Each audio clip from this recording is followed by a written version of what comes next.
Hello, everybody. I am Kari the Mortician. Welcome to my channel. I've been working the last 4.5 hours straight on a presentation and I needed a break. So I thought, what better to do than hop on a live and do some chatting.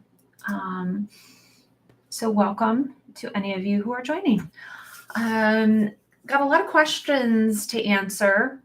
And so thought it'd be good to do. It is a rainy, well, the rain has not hit yet. The storms are rolling in, so it's all thundery and stuff outside. So it's like a cozy afternoon coffee sort of day. And I've been sitting here a very long time. Well, I was standing. Do you guys ever do the standing desks? I was standing for a lot of it, and I just finally was sitting down and right at the end of this presentation, and by golly, I need to get it done. So, hey, Eric. Yay, Laura got your mug in the mail. Yeah, guys, I've got some dwindling stock of Coffee with Kari or Just Give Me 2-minute mugs left. So check out karithemortician.com shop if you want to check one of those out and get one of those. As soon as I deplete stock down just a little bit more, I'm going to get some more merchandise. I've got hopefully a new website going to be rolling out. So much coming. What happens if no family want to pay for a relative's funeral and grave? Then they will become unclaimed or abandoned, and the state county will step in to care for them, which means they may be buried in a pauper's grave or cremated. So they give up their rights to that deceased. Hey, Kathy, on your first live. Hello, everybody. So first question is from Caroline. What do you think about people that picket funerals? Is it a common occurrence for funeral directors to have someone picket their funerals? No, it's not common. I think you see it because it's put out on social media and it's put out in news. It's usually the, why did I just go blank? Is it the Westboro people that try to show up for just anything? They're just not great people.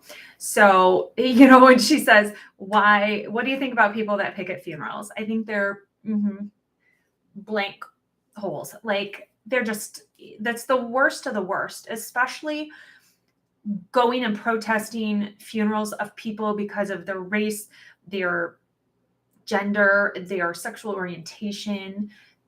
Why? Or because they died in service or military. It just doesn't make sense. Doesn't make sense. I guess because we are good people. So that doesn't make sense. But I've never had protest or anybody picket or anything like that happen at a funeral here. So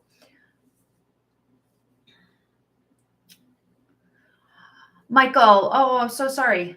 Big hugs to you for your dad.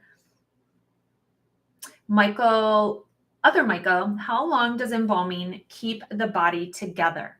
There's no answer.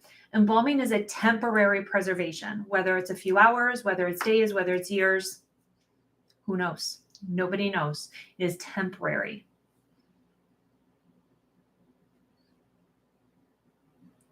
Do funeral home staff ever play pranks on each other? Sometimes. I've never really been around that kind of thing at a funeral home, really, that I can think of. I know there's some stuff that is going around TikTok of people doing that, but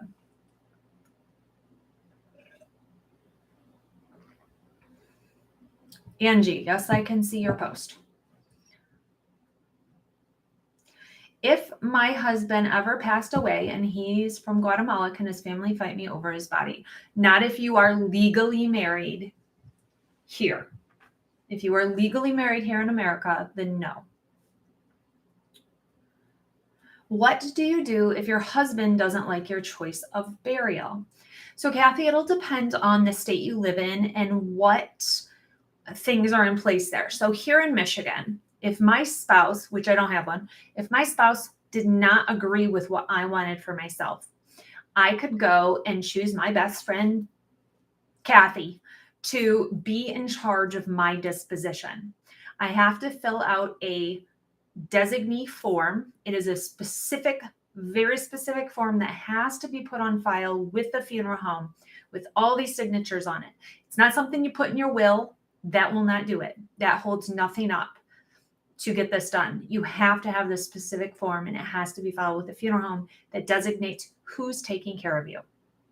And if that is on file saying Kathy is taking care of me, not my husband, you would be the one taking care of me. It doesn't mean finances might be there. He might not give any finances, but you would get to say what happened to my body. So it really depends on your state. It also depends on if your state allows you to designate what happens to your body. Michigan does not allow that. So I cannot say what happens to my body. Someone else has to after death. So it depends on your state laws, things that are in place. Honey Beach. Look at beautiful. Thank you. This is the had a hat on earlier, too lazy to walk upstairs and get a hat right now. This is what you guys get. Did you get a chance to talk about flying the deceased? What do you mean talk about flying the deceased? Can you give me a little more? Is it true that without a vault or some type of container, once the grave is closed, the coffin caves in immediately or even years later? Yes, it can cave in. Ground pressure, especially 3-4 feet of dirt, is heavy. It will press in around. It's called gravity, and it can press in around the casket and cave that casket in. Is there anything that can be done for indigent deceased, like an uninsured public funding or something? Not really. So some states have some funds in place. So like here in Michigan, if we cremate a deceased for the state, so an unclaimed, you guys hear the thunder? Love thunderstorms.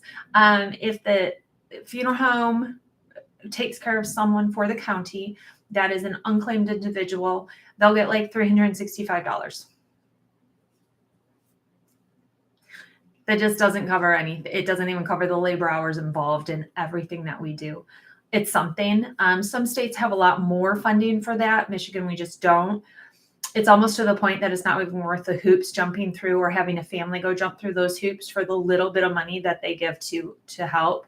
But some people need all they can get.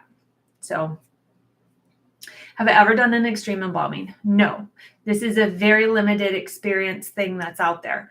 The only reason you see it so much is because when it's done, it goes crazy viral as if it happens all the time, and it doesn't.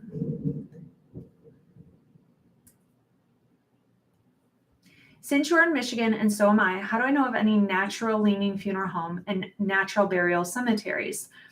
So it depends what you mean by that. So this has become a term that is used to cover a variety of ways of burial. It can be no embalming. It can mean a biodegradable casket. It can mean no vault. It can mean a whole slew of things. So it depends on what you want for that. Some funeral homes can get green burial certified, which means they have to adhere to all these different things. But there's cemeteries that use the term green burial, and they're not green burial. They're using cardboard boxes to bury the people in. Not a green burial. Not green burial at all to use a cardboard box. So it just depends kind of what you want for that. So what area do you live in, Jessica? Do funeral directors think it's strange for people to take pictures of the deceased? People take pictures. I think it's weird if like random people, not like the immediate family that we know who the immediate family is, it's other people are trying to take pictures. Then why are they doing that? Is it difficult to deal with dysfunctional families when trying to arrange a funeral? I have found that the easiest thing is saying, you guys figure out your stuff, come back when you're all together. Not getting caught up in the drama, not sitting there will they bicker, not sitting there will they don't get along. You leave the scenario. If they want to sit and fight, good for them. We have better things to do. We can't sit and play mediator, play referee. That's not our job.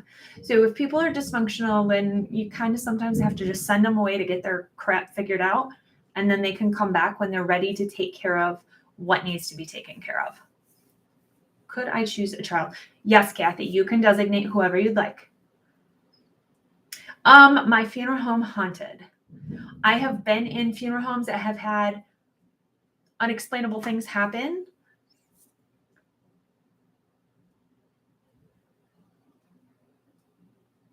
Oh, wow. There was a protest at a Springfield funeral home. It was picketed for not hiring a union roofer. They brought an inflatable rat and one of the owners stabbed the rat. That just seems ridiculous. Like, because somebody hired a specific company to do work at the funeral home, they're going to picket it. That just seems, I don't know. That's weird. Carol, are you legally married to your husband from Guatemala?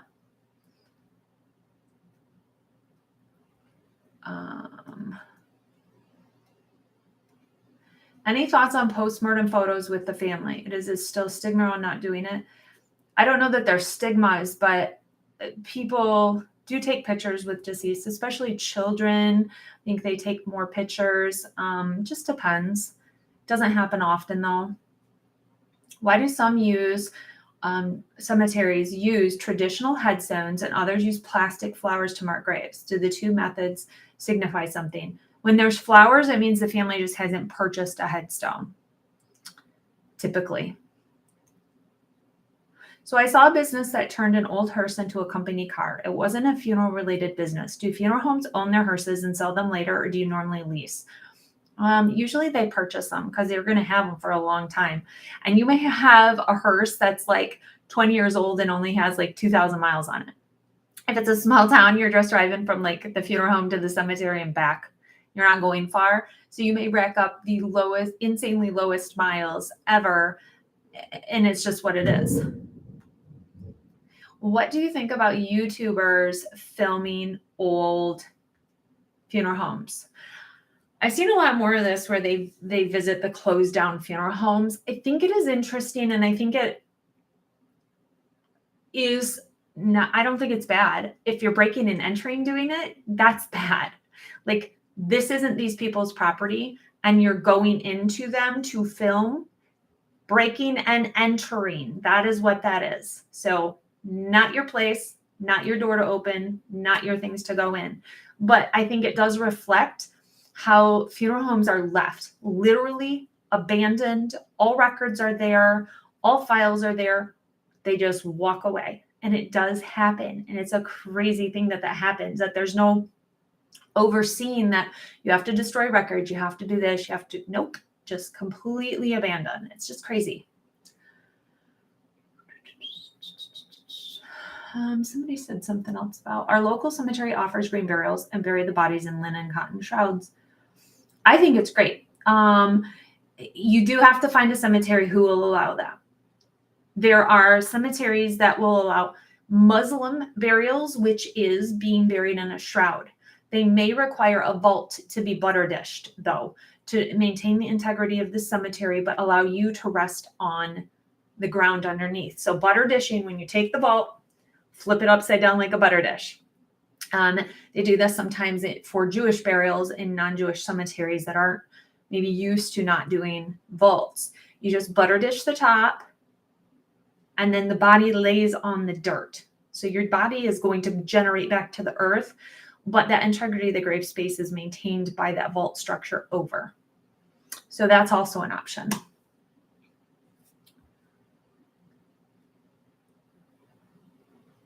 Ooh, it just jumped. What do you do when the family tells you they have no money? No sunburn. Not even a little. I haven't been in the sun for over a week. If they don't have any money, we find out what it is they want to do, kind of figure out what the scenario is, and kind of go from there.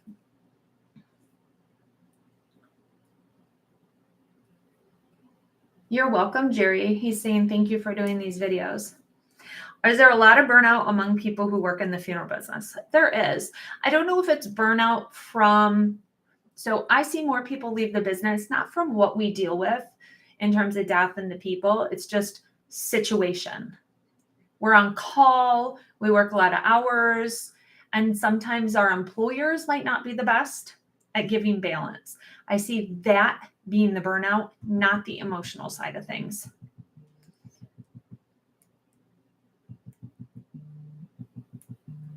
Do cremations occur at the funeral home itself, or are they performed in a...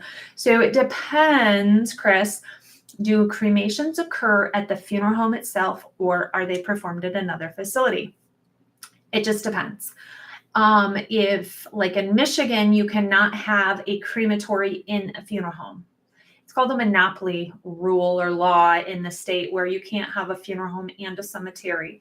You can, however, have a funeral home, have a separate crematory that is owned by other members of the family. So the owners can't be the same between the two, but they can be related and stuff.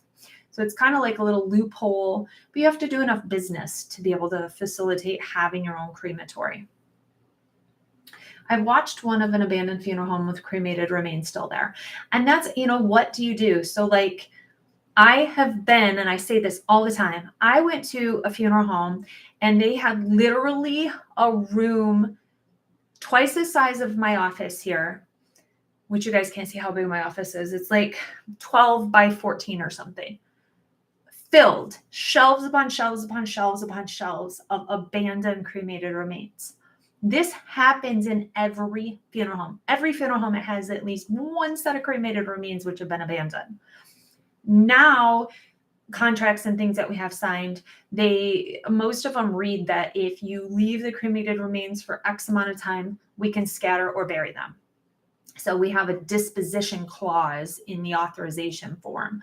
But funeral homes have just shelves of them. And what do you do with them? So when they leave, what are they going to do? Take them with them? No, they just leave them. Green Lawn Cemetery is starting green tree burials. What does that include?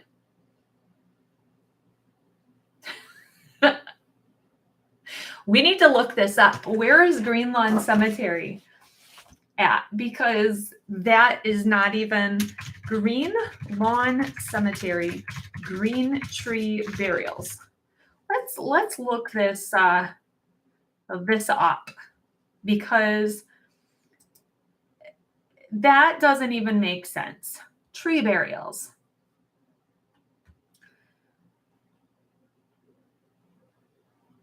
Oh, it's for cremated remains. So they put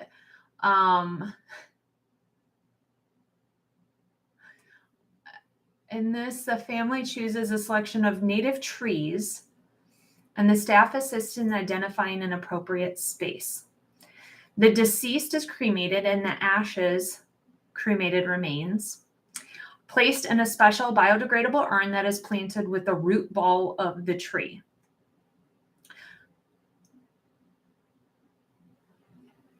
Cremation is not as environmentally friendly as a natural burial. So here is the biggest thing I'm going to tell you. When it comes to burying cremated remains, I'm going to give you guys, put the link here for this in the chat so you guys can see what I'm reading. Cremated remains have a pH that will kill vegetation. They will kill plants. It will kill trees. It will kill things. So the original setup of the little saplings with the little pod, and you put the cremated remains in buried, it failed because it killed the sapling. You can bury cremated remains under a very mature tree. How you're getting it down there, I don't, know, because that's not going to be affected. But when you have a small sapling or a small tree that's going, it's going to kill it.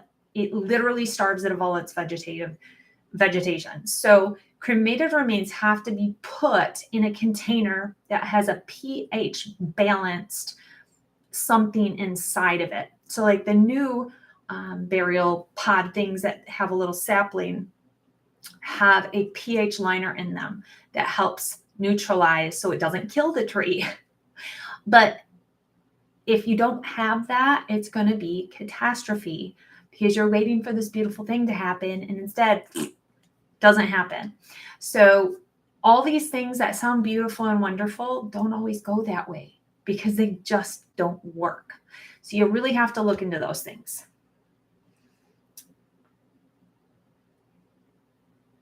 Jessica, yes, I know several in Michigan. I'm from the West Side though, so I know West Side. I don't know Wayne County and what might be available over there. If you call local funeral director, they'll be able to tell you though, or get on the Green Burial Society website and they will list all the funeral homes that are Green Burial certified and list all the cemeteries that are Green Burial certified. Hey, Elizabeth. I've never watched 6 Feet Under. Have you seen it? And if so, is it worth watching? Yes. Some of the storylines get a little goofy and a little out there, but a lot of really good stuff in it. They cover a lot of really good things that went on in the funeral business, especially during the time that that show was on. Really good content. Does get a little wacky. The final episode is one of the best final episodes ever seen. Bawled my face off. The only one that was better was Schitt's Creek, I think. Bawled my face off even more watching that one. So yeah, good stuff.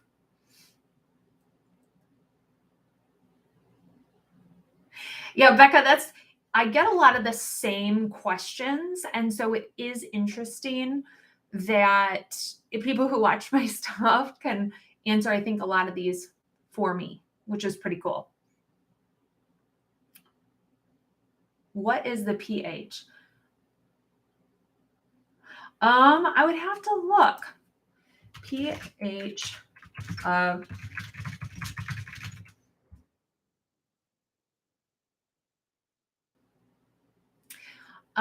let's see. Can we find a quick answer? No quick answer. I'll have to look and I'll have to get it.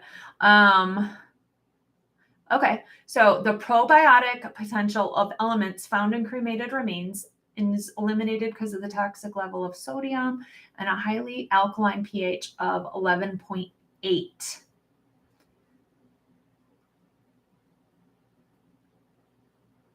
So not great.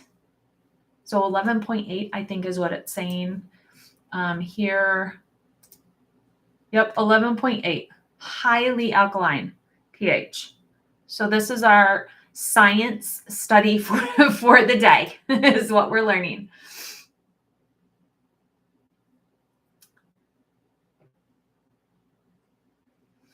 Is there such a thing as a multi-person niche? You know, you could do like up in a columbarium, you could just get a regular size mausoleum and put them all in there together is what you really could do.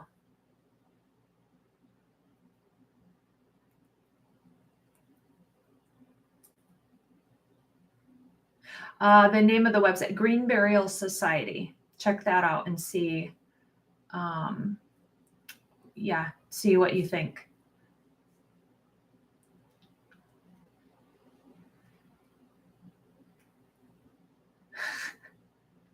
Hey guys, say hi to Josh. Josh Ickus, my man. He says, "Hey, my beautiful woman."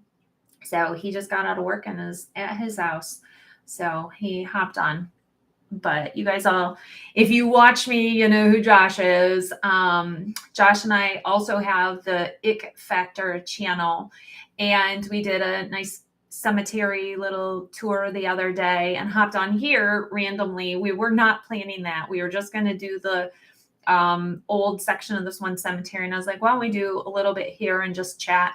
You guys love hearing his vault story stuff. We haven't done any videos on vaults in terms of like vault guy stuff. We haven't done a setup video, which I need to do. So it's kind of fun. We need to do more of those. He has so much knowledge. I mean, 27 years as a vault guy. He has seen a lot. He's done a lot of disinterments, a lot of setups, a lot of wacky, crazy things happen. So we need to get him to do more videos. Don't we? Yeah, let me read some more questions that you guys have sent in. So I was looking for humorous funeral stickers for my laptop and found one that said, I need a bigger choker. What kind of situation would you need to be facing for this thought to cross your mind? I know smaller chokers exist. Do bigger ones. You know, the only time I would need a bigger, it's not like around bigger, like diameter, it'd be length. If someone is larger or even taller, the distance from abdomen to up here is going to be sometimes be longer than the trocar is. And so then you have to make a secondary puncture up further to be able to reach the whole torso. So that's about the only time I would think I need longer.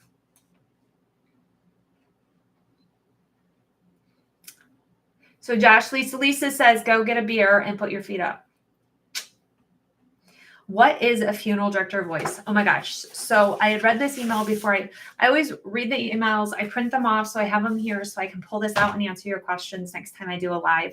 I was at work the other day and a funeral director was on the phone. He hung up and I was like, that is the funeral director voice. I was like, someone asked about funeral director voice and I needed to record that because that's exactly what it was. I don't feel like I have funeral director voice as much as some people. There's one guy and I always tease him in a loving way that he's a younger guy. And I'm like, that was your funeral director voice. Cause his voice gets really soft and really much higher and he talks. It's just the tone that you go into. I am so sorry. And some funeral directors get really quiet and they whisper and they draw their words out as if it's soothing and it'll make you feel better. That to me is funeral director voice. I kind of talk the same, I think, for the most part. I might get a little softer depending how my comfort level and stuff is. I don't know if I think I head cock a little, oh, I'm so sorry kind of thing. I think that's just natural for people to do, but funeral director voice. Do people die with full or empty stomachs? Depends. People who are actively dying on hospice typically don't eat several days before they die a lot of times. So they're going to be empty. People die in accidents, might die right after eating. Steve, he is a great guy. Hi, Kari and Josh. I am one of Caitlin Doty's deathlings, and she talks a lot about home funerals, skipping costly embalming, and families doing most of the care. How do you feel about this, and have you done any? Yes, she does. Caitlin and I have done some videos. She has chose, and she says the same thing. She's not anti-embalming. She's just pro her avenue and what she advocates for. And that is her position on things. It's not that she's anti, it's that she's pro. And I like that. I'm kind of across the board. I try and remain neutral on a lot of things, and I just give information. I like facts, not so much opinion. Everybody's not like that. I have not really done home funerals. I've taken people to homes very few times. It is not traditional in the area of the country I'm in. When you get out to the coasts, especially the West Coast, much more progressive in those areas. Much different than here in Middle America. Very vanilla here. Trying to, we try and bring new things, but it takes a long time for things to change within this business. So it does change, just not very quickly. And thank you. Are there a lot of younger people entering your profession? What's the gender ratio for new people? It is like 75% women right now going into mortuary schools, if not more, per class. Women are dominating right now going into school. Turnaround's going to be what happens, when you come out and being able to go in to get positions and staying in long term. I think women phase out sometimes more because of the balance, work to home life balance. A lot is put on a woman's plate, just plain and simple. And so it's hard sometimes to balance that. But I know some of the most fabulous women funeral directors. And it's not because they're women, it's just because they're good funeral directors. I'm not an amazing woman funeral director. I'm just a good funeral director. I don't have to define myself by gender, by race, by anything. Like I'm just a good, I don't want to be known as Kari the female funeral director. I don't like that. I just want to be good in my space. And my space doesn't have to be defined by anything. But there are a lot of women going into this.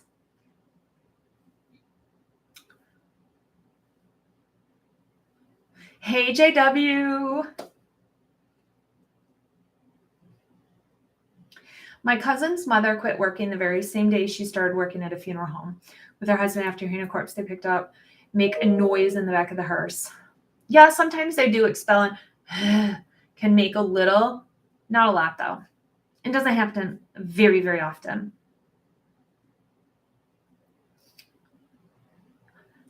Ken, I missed the beginning of your question. All I see is you doing composting and internment. So we're going to talk about this a second, and I'm not picking fun at you, Ken, but internment and interment are very different words. Internment is what happens when you go into like a concentration camp. It is imprisonment, where interment is burial. I am a big person on stickler and using correct terms like coffin and casket, medical examiner and coroner. These things make a difference. Composting is not big here. There's a few places it's legal now. It's a very, very new thing. So when things are new, it's going to take a long time for it to take off anywhere. Ricky, thank you. I will have a beer on you, or a couple. Thank you. You're so sweet. When you're serving a family of a faith, which are a lot familiar with, do you ask the family about their funeral, death, customers? Do you have another source that you go to understand? I think you meant not familiar, I'm guessing. So yes, I will ask the family, and I will be very honest with the family. And I think that is what gives good credence with the family is honesty. I do not need to act like I know everything about a faith I don't encounter. I don't need to act like I know everything about something I don't encounter. Where there's some funeral directors who do that, and then they just look silly because they try to act like they're super knowledgeable about something they're not. I have told families, I have not worked with your faith before.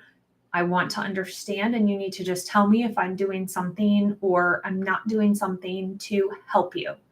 I will Google the heck out of it and try and read as much as I can. And we had a Sikh funeral last year. Was it last year or the year before? They were white. So I made sure I wore my white blouse, and, I try to not do what their faith does, but try to understand what they do and try to honor it by sometimes wearing a skirt if the women always wear skirts, or, I don't want to pretend, but I like to honor what their, practices are. So I am all for saying, I don't know, but I want to honor your loved one and I want to learn. I think that's what you have to do. Have you seen an uptick with clots during the embalming process? We don't ask people if they're vaccinated. Was your loved one vaccinated? We don't ask that. So there's no way for us to tell if clots are related to vaccination. This is a huge topic right now, and there's no way for us to tell. There are some embalmers who I think are taking it upon themselves to try and do study by asking and seeing, but we don't ask. Steve, you can find autopsy videos all over the place if you look. Yes, Margaret. She says, in my state, there is a health code law that mandates a body be buried within so many hours after death, if not embalmed or cremated. And many states, if they have that, it's also put in cold storage between this temp and this temp. Also is sometimes in there. Yes, that is kind of what some states have gone with. So embalming is not a law, but if you want to delay services or preparation or cremation for whatever reason, you then need to do embalming and have to pay for it. So there are things in there that dictate that you have to pay for and do embalming if XYZ. Do you document everything you do when preparing a body? It depends. It's some places, these are laws that you have to follow, some not. It's good to do, though, to do embalming reports and to keep track of what you do just in case someone comes back. Yeah, Christine, I don't know if it's actually raining. It's like the storm's coming through, but I don't really see that it's raining a ton. It's kind of weird.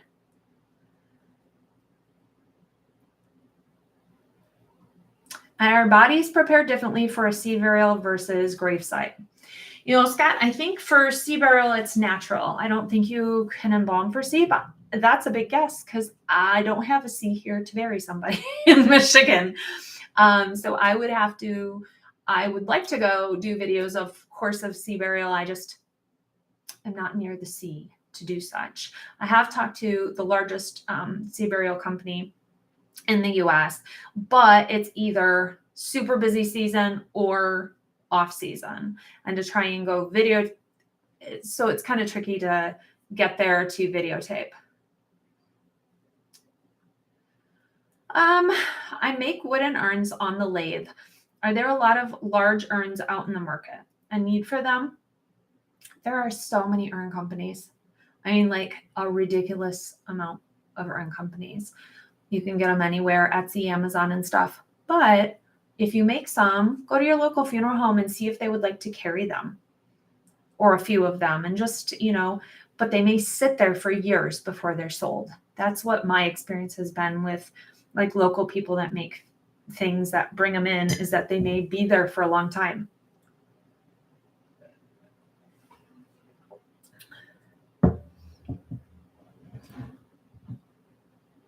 Is an autopsy required or optional if someone passes away at home from old age? If they have pre-existing health conditions and the investigator deems that they don't think it's necessary for an autopsy, then they don't have one. However, if there's any question, they can require it, and no, you cannot opt out of it. If they say it's happening for the most part.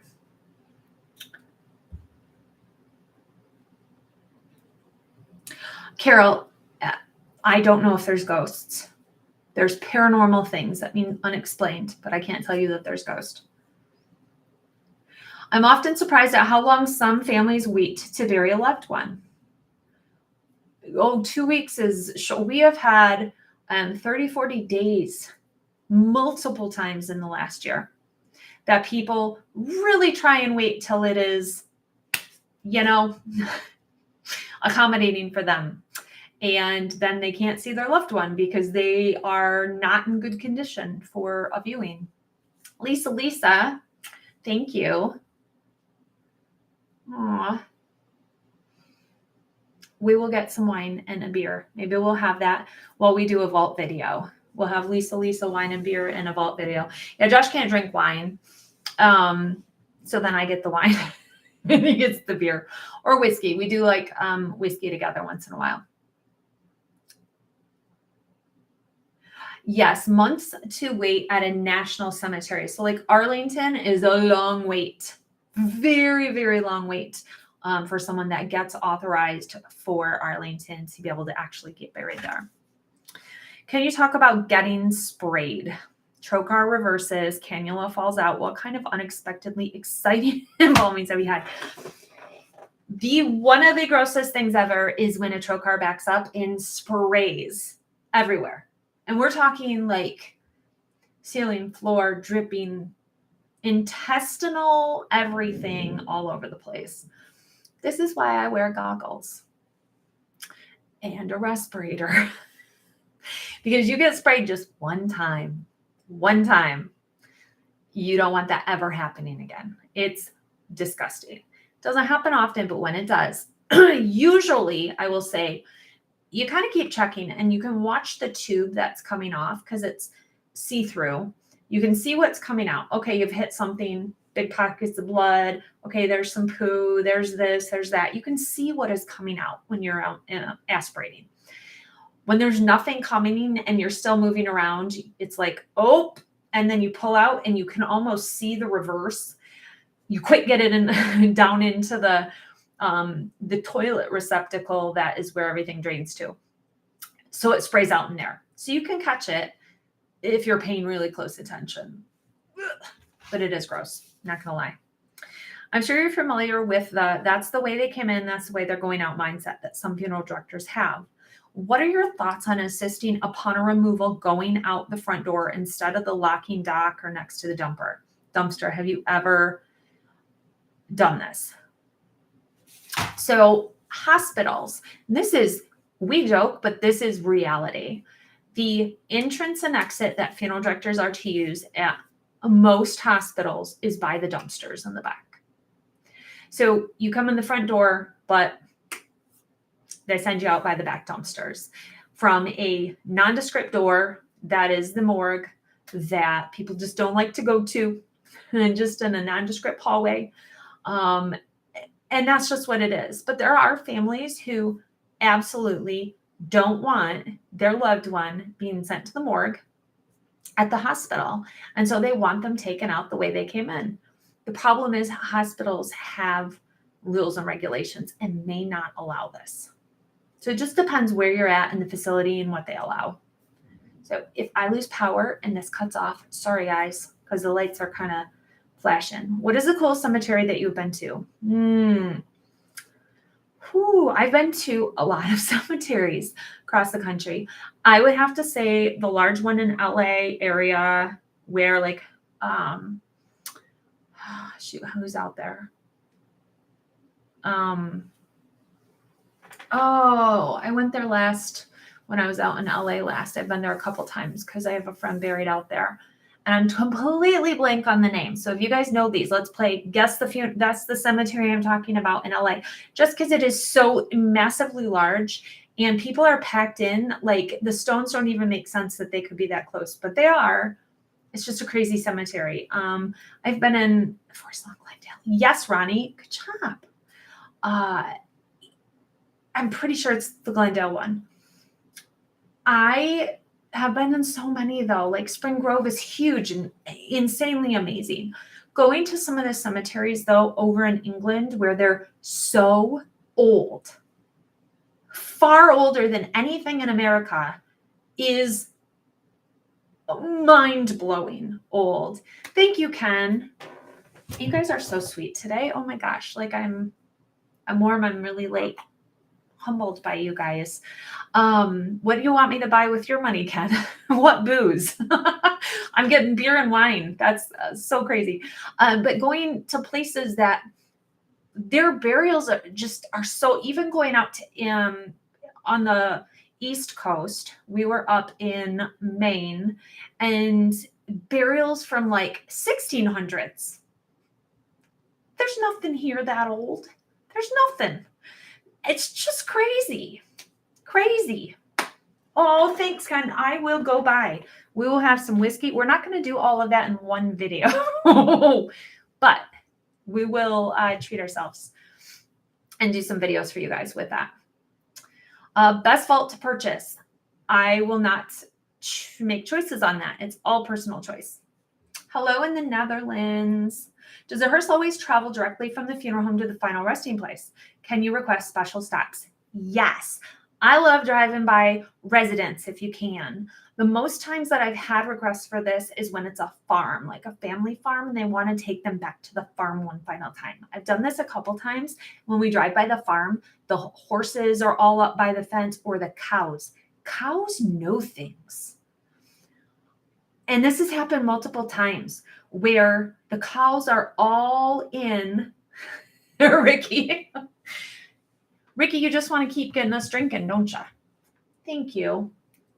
The cows are all up by the fence. It's like they knew we were coming. It's been kind of crazy cool to have happen, but it's happened multiple times. Do you like the smell of incense for church funerals? So, funny question. Funny story. When I was pregnant for Catholic funerals, I could not go up to the front. Something about the incense when I was pregnant, it would get me super lightheaded and I would almost pass out, to the point that I was like, I can't even take the chance that I'm going to topple over, because I worked 8 days past my due date with my first pregnancy. And I was like, yep, can't take the chance. So crazy. Do you request that hospitals do not remove IVs or catheters? We don't request. A lot of times they do leave them in though. Well, legally, they're supposed to remove all medical devices, all medical everything from the deceased, but they do often leave it.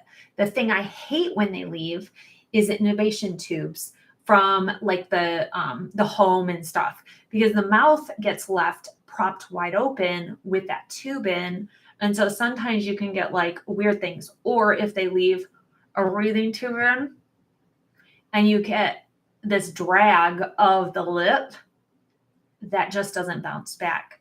So it's almost like there's this permanent hanging with almost a gape in the lip. And it just looks kind of funny sometimes with the mouth's closure.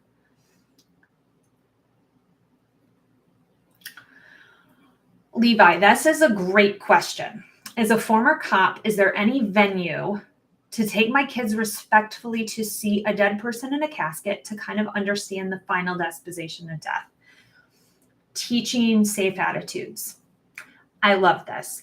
What we recommend, or like that I've had recommended and heard over the years, and I think this is great, is take opportunities to go to extended family funerals. Friends, extended friends. Let's say your golf buddy's parent dies. Go to the visitation, bring your kids. Don't stay long. They can see somebody that they're really not connected to and don't have an emotional connection to, but can experience it. I know that sounds kind of bad, like, ooh, use your friend's death for your learning, but it's your family going to do something together. And when it comes to funerals, the best quote is, when you do hard together. So when somebody is going to pay respect, when there's a loss, when there's sadness, you do it together as a family. Your kids do it with you. They see you upset, or they see that you're going to do something that's maybe hard. Let them see you do it together. I would say that's the best thing to do. Have I done many green burials? Not a ton. This is becoming a little thing more so in our area. So I can see it kind of not ramping up, but it'll happen a little more.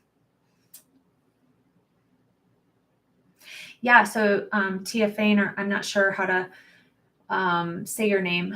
So in England, often they will take the person back to the home to get the family all involved. And they park in front of the home, and the flowers are all displayed in front of the home and things. And so going home is a big traditional thing in some areas. Kent, that's where Josh lives, is in Battle Creek. What part of Battle Creek are you? Lisa, what's your question?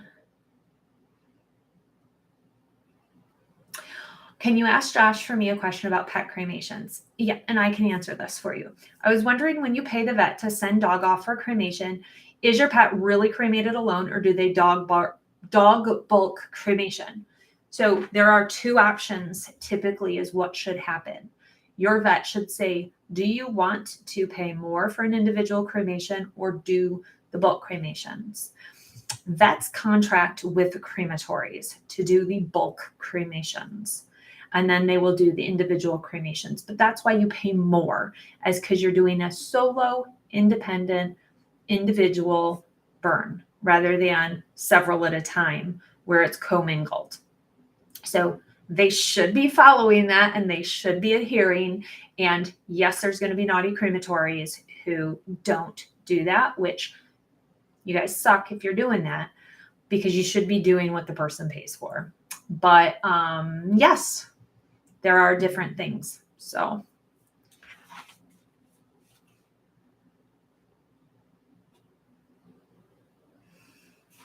EBS, at the age of 4, my grandson lost his 2-month-old baby brother. He kept wanting to take him out of the casket to hold him. Explaining to a 4-year-old, your baby brother is gone, that's just a whole different realm of trying to explain death. And then they think that that baby is always at the funeral home, unless they go and they see them being buried. It's a very confusing thing for that age, for sure. How would someone that is afraid of death learn to be more comfortable with it? It depends what part of death or what about death you are afraid of. You have to really hone in on, are you afraid of your own death? Are you afraid of somebody else dying? Are you afraid of the unknown? Are you afraid of the physical part of dying or the death or what it may feel like? Like, what part of death are you afraid of? You kind of have to break it down, because saying you're afraid of death is too broad of a thing.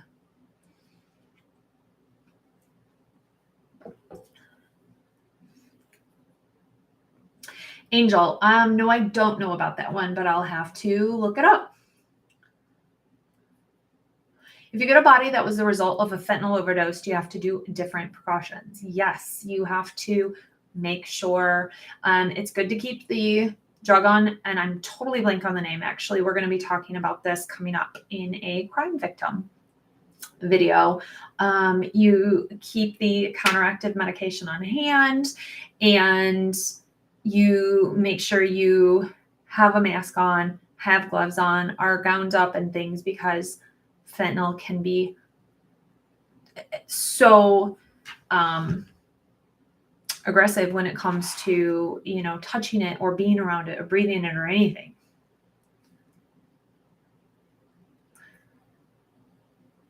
All right, how long have we been? Man, I'm going for forever today. I'm going to answer these last two quick questions from this email from Ellen so that I can be done with hers, and then we're going to probably dial it off here. I'm sure you're familiar. Oh, we did that one. One last. I was watching 6 Feet Under and saw the episode where there's skeletonized remains of a man who disappeared when his car ran off the road, was found by hikers 25 years later. Claire is later shown bringing a box of bones from the coroner's office to Rico. Is this actually how skeletonized remains would be brought to the funeral home? Yes, like a banker's box is how I've had them brought in when they are just skeleton remains. If you put them in the body bag and you go to lift it, they're all going to fall to the middle. So putting them in the box can be how they're transported.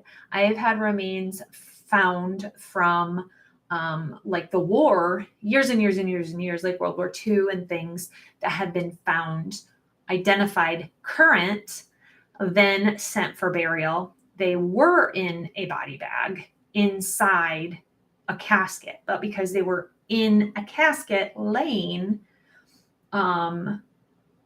it's different. So let me see.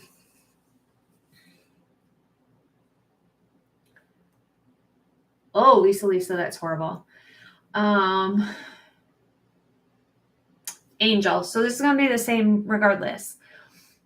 Do you know whether suicide victims in the U.S. have to have an autopsy if it is clear it was a suicide? It's going to be up to the investigator. It's the same thing as here. They don't always go for an autopsy, but they might. Even if it looks clear cut, like, okay, this clearly looks like they killed themselves through whatever means. Sometimes they go and sometimes they don't. Why they sometimes choose, I don't know, but it's not always clear cut.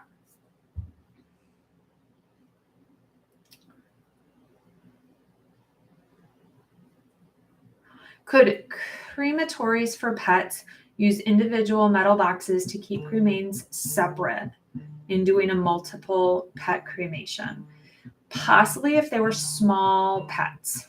So thank you guys so much for our long video today, and post comments below. Email me questions if you want them answered in the next one, and we'll talk to you guys soon. Bye. And go check out the Ick Factor if you want to see more about Josh and me. Bye, guys.